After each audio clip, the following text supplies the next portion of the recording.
Stop. You do realize that none of this is real, right? You realize you're dreaming, that all today has brought you all this misery and pain. There must be an end to it.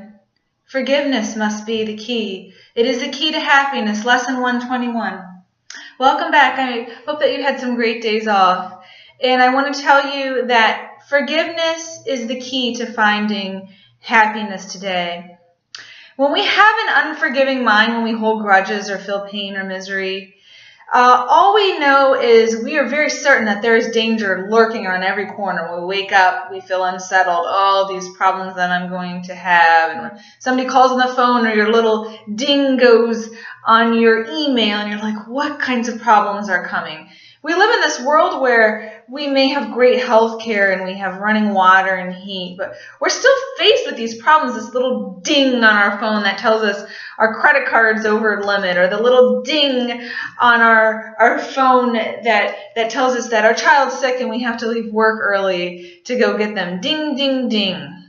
Well, this unforgiving mind that we have today, it's confused about itself. All it sees is anger and fear. It's afraid. It's afraid to go out into this world. Yet it's more afraid of stillness. Did you ever have moments where you got everything done and everything was okay? Maybe it was a Friday night and you were going to sit down and have some dinner and everything was good in your world and you had nothing to do and you were still afraid. You're terrified of darkness, yet you're also more afraid to approach the light. You kind of secretly hoping on that Friday night that some sort of trouble will come to you, or there'll be a little ding on your phone saying your credit card's been stolen or something. We kind of want these things. The unforgiving mind, it sees no mistakes. It only sees sin. It looks upon this world with sightless eyes and shrieks as it beholds its own projections. That's right, our own self rising to attack again and again, this miserable parody of life. It sees absolutely no hope. It sees a future which only offers more despair. You wake up in the morning and you're like, oh, I don't want to get out of bed. That today is only going to give me more misery and pain, and what kind of problems am I going to have at work, and what's going to happen today? So, and you think that your judgment is correct.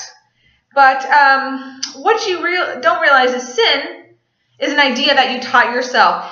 And forgiveness actually must be learned by you as well, just like sin was, but through another person, okay? So I want you today to return your mind to him who is your one self and who can never sin. And as you teach salvation to others, you will also learn. So how do we do this, okay? We think of an enemy, and we think of that person that we just hate and hate and hate. And we try to find a little bit of light inside of them. Maybe they donate their time to Harvest for Hunger or something like that. So you're like, there's a little bit of goodness, a little bit in that person. I know they're so mean to me and I can't stand them. And then we offer that to someone we think is a friend, maybe a best friend, maybe a neighbor that you just always is there for you, always helps you. So you offer that little bit of light into that other person. And through the person that's a friend to you, you offer it back to yourself. That's how you give.